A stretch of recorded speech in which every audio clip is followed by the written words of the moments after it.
Hello class. Today we're going to take a look at the slope-intercept form of a linear equation. And what I have here is going to be my standard form of the slope-intercept form. So y equals some m, which will be my slope, times my x, plus b, which would be my y-intercept. So my equations are always going to have, in this format, my y equal to some number times x plus some number. The first number here that we're going to fill in is going to be my slope, and the last number here is going to be my y-intercept. So for any equation that has both an x and a y, I'm going to be able to write it in this format. So here, looking at number 1, they want me to write a linear equation that would have the following slope and y-intercept. So I'm just going to substitute in the slope into my equation. And then I'm going to substitute in my y-intercept, the y value of my y-intercept, into the second part.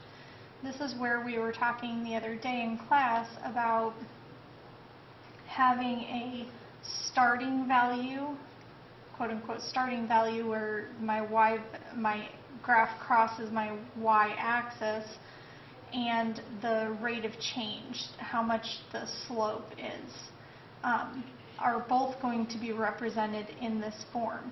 And when we had this form, this is when we ended up having a lot easier time coming up with our table values. And if we did create our table values, once we did that, we were able to see some patterns in here where our number back here was always going to be where our graph crossed the y-axis, and this was always going to be representative of that change.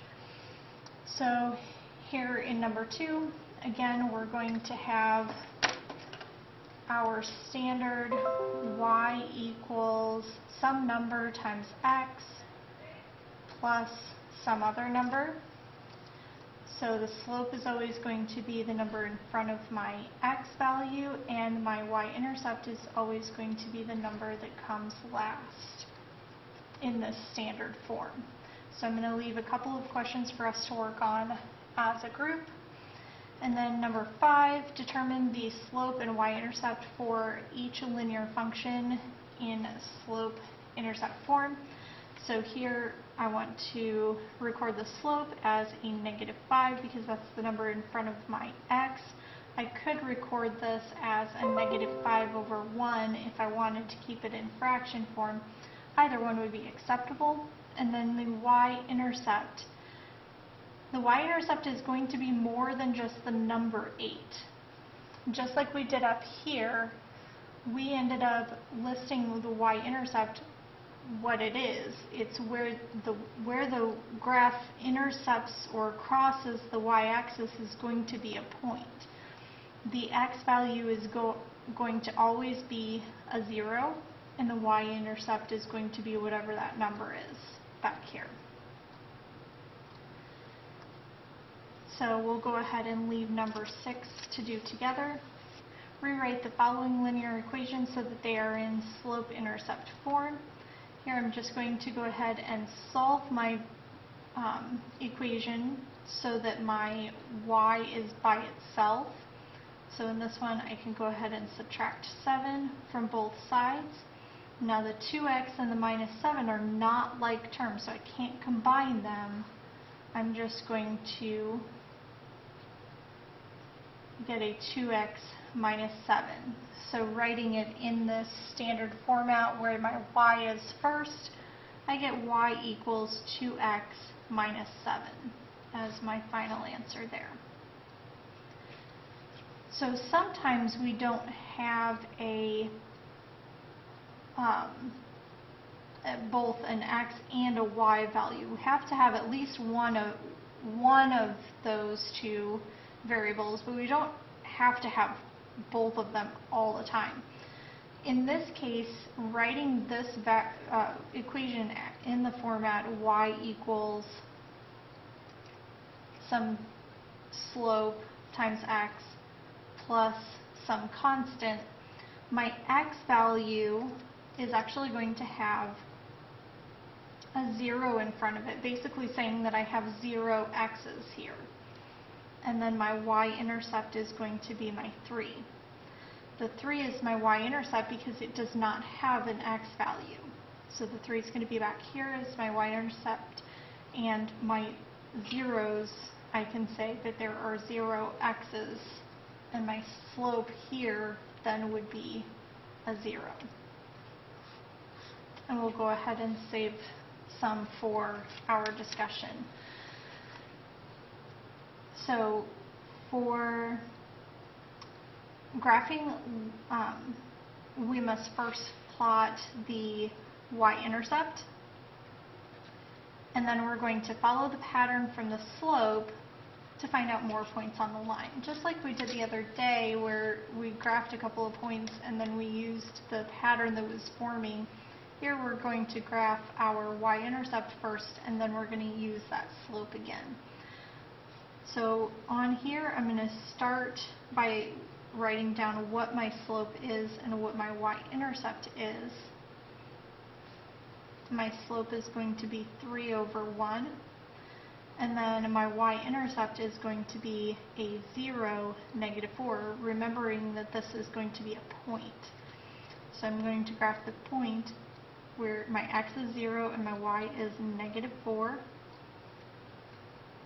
And then I'm going to use my slope of up 3, right 1. These are both my positive directions, so up 3, right 1.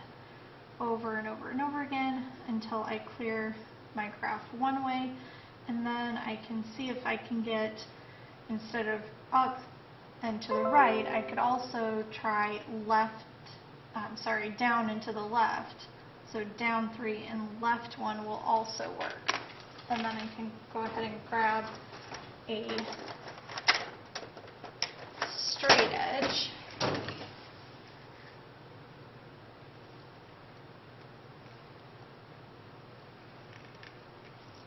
And draw my line straight across.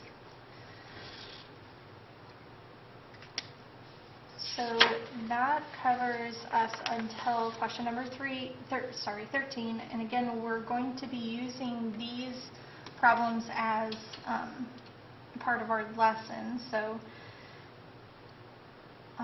when we meet. So we're going to go ahead and move on to number 14. And using the table of values to graph the line and then determine our slope-intercept form from the graph. So let's go ahead and get some of these points graphed. I have -2, -6, -1, -4, 0, -2, 1, 0, and 2, 2. And I can kind of see this pattern starting to form of up 2 over 1. So I can go ahead and continue that using a straight edge to go through all of my points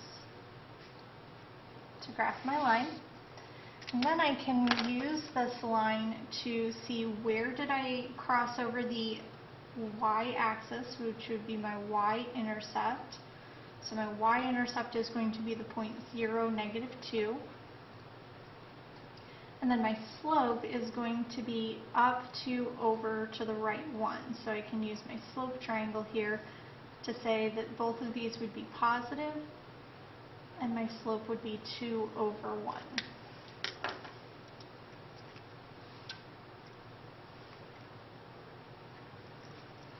And then I can say my equation is going to be y equals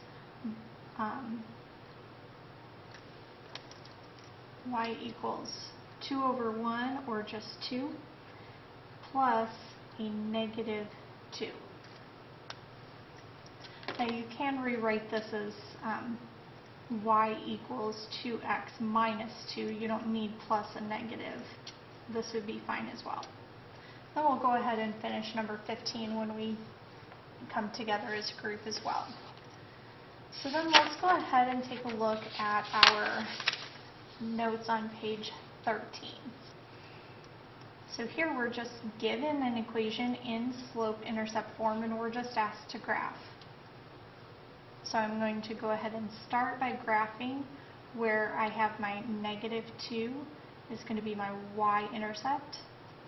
So I hit the y-axis at -2, and then I want to do up 2/3, both in the positive direction, across the whole graph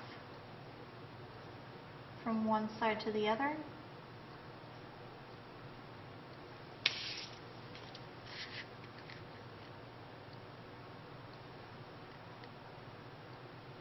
Now I do want to make sure that I continue my pattern from one side to the other, just because it's really hard, even though we're using a straight edge, 2 points would technically be enough, but it's really hard to perfectly align your straight edge if you're not using all available points to do so.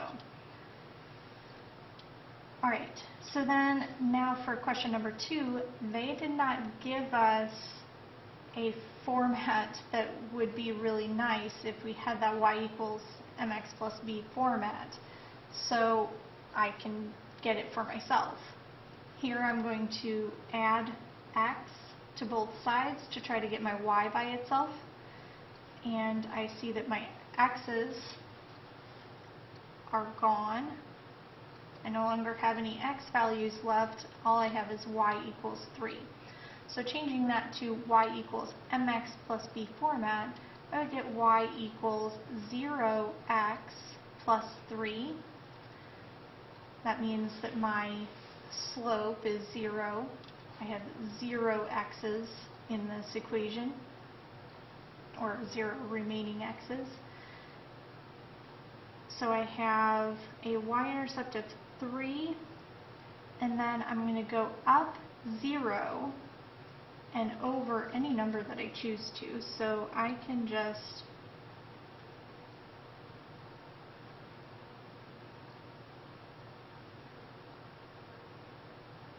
graph my points from side to side.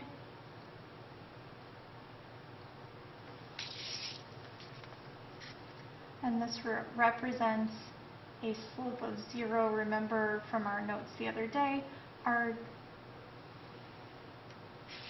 slope of 0 is going to represent a horizontal line. I could also think of this as this would be where my y value is equal to 3. So again, we're going to go ahead and save some of these for our group discussion. Let's go ahead and look at number 6. So here they want me to use the equation to give them the slope-intercept form. So backwards of what we were just doing. So I have my graph here. I'm going to go ahead and use my slope triangle. I went up 2 and to the left 6. Up is positive and left is negative. So my slope is going to be 2 over -6, or I could say -1/3. I do need to simplify. I can leave my slopes as fractions, but I do need to simplify. And then the y-intercept, where I hit the y-axis, is going to be 1, 2, 3, 3. So the y-intercept is going to be 0, +3. So my equation is going to be a slope of -1/3 and a y-intercept of 3. And then we're going to keep doing that for all of the problems on this page. Have a great afternoon, guys.